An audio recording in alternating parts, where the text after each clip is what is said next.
एक अमित कल्याणीशी बोललोय, एक कारखाना ते 2000 कोटीचा इथं काढतायत 1200. एक मिनिट ताई, एक मिनिट बसा, माझे डिस्टर्ब होत आहेत, मी नंतर बोलतो ना तुमच्याशी. असं काय करतोय?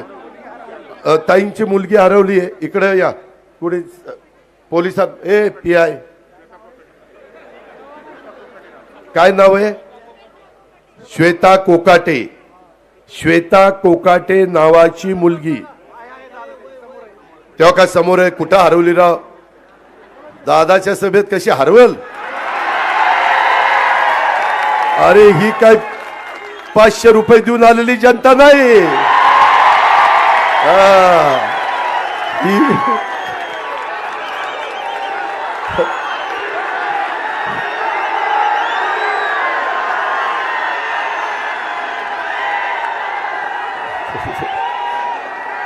ही आपल्यावर प्रेम करणारी जनता आहे, त्याच्यामुळे काय काळजी करायचं नाही. फक्त ऐका रे, अरे ऐका, 6 वाजतील पुन्हा बंद होईल. त्याच्यामध्ये या सगळ्या समाजातल्या मुलांना मुलींना संधी देण्याचं मी काम करील. तिथं पण मोठ्या प्रमाणावर आपल्याला मुलं मुली लागणार आहे. 12 बलुतेदारांच्या मुलांना पण त्याच्यात समावेश केला जाईल. मित्रांनो, एक आहे, आता आपण 12वी डिप्लोमा डिग्री याला 6000 8000 10000 त्या ठिकाणी देतो.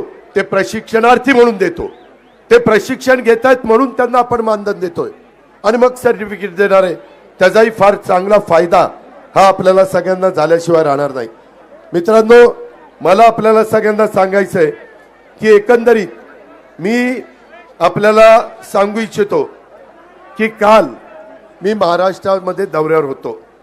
काल जे टेक्सटाईल पार्कमध्ये घडलं त्याच्यामुळे मला पण वेदना झाल्या. मी तुम्हाला सगळ्यांना माहिती आहे, मी कधी पण माझे विरोधक आले तरी त्यांचं काम होण्यासारखं असेल तर करतो. तर काकींचा तर प्रश्नच नाही, त्या माझ्या आईसारख्याच आहेत. आणि मी खोलात गेलो, मला त्याच्यामध्ये जितेंद्र जाधव आहे करीचं, हां जितेंद्रचं अभिनंदन करायचंय. त्यांनी नंतर ते सगळं दाखवलं खरं काय घडलं. अरे आपण ठीक आहे ना, घरात जरी कुणी माझ्या विरोधात उभं राहिलं तर त्यांनाही लोकशाहीमध्ये अधिकार आहे, मी त्याच्याबद्दल काही बोलणार नाही. पण इतक्या खालच्या पातळीला जाऊ नका ना, त्याच्यामध्ये सहानुभूती मिळवण्याचा प्रयत्न करू नका ना. त्या संदर्भामध्ये बारामतीची जनता सुज्ञ आहे. मी एवढं काम केलं, मी एवढं सगळं सांगितलं तरी देखील बारामतीकरांनी मला लोकसभेला झटका दिला नाही. जोर का झटका, लेकिन धीरे से लगा. लगा. पण त्यावेळेस त्यांनी ठरवलं होतं सुप्रियाताईंना लोकसभेला आणि विधानसभेला दादा. आता ते ठरवलंय ते तसं करा. आता तुम्ही जेवढ्या जास्त मताधिक्याने मला पाठवाल तेवढे जास्त निधी हा अजित पवार बारामती करता आणेल. आणि या सगळ्या प्रचाराच्या यंत्रणेमध्ये मला अनेक गोष्टी माझ्या कार्यकर्त्यांनी सांगितल्या, आमचे निरीक्षक पालवेंनी सांगितल्या.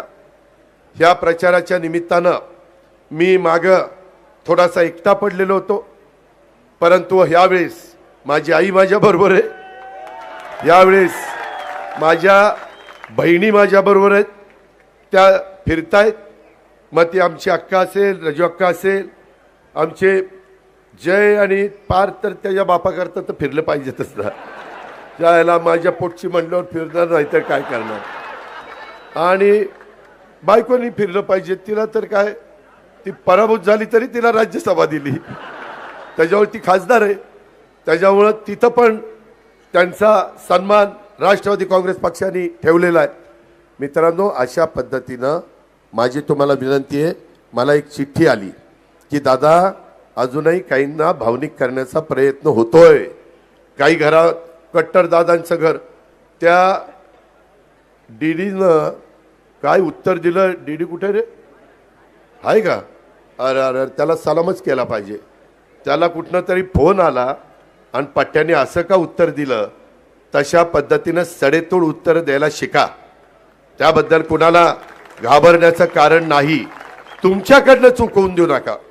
तुमच्याकडनं चूक नाही झाली आणि कुणी तुमच्यावर दबाव आणण्याचा प्रयत्न केला तर हा अजित पवार तुमच्या पाठीशी आहे. त्यामध्ये काही म्हणतात बाबा आम्ही दोन्ही पवारच आहे, मग 2 तिकडे द्या 2 आम्हाला द्या 4. मला तसं चालणार नाही, 4ही मलाच पाहिजे. काम वाजून घ्या.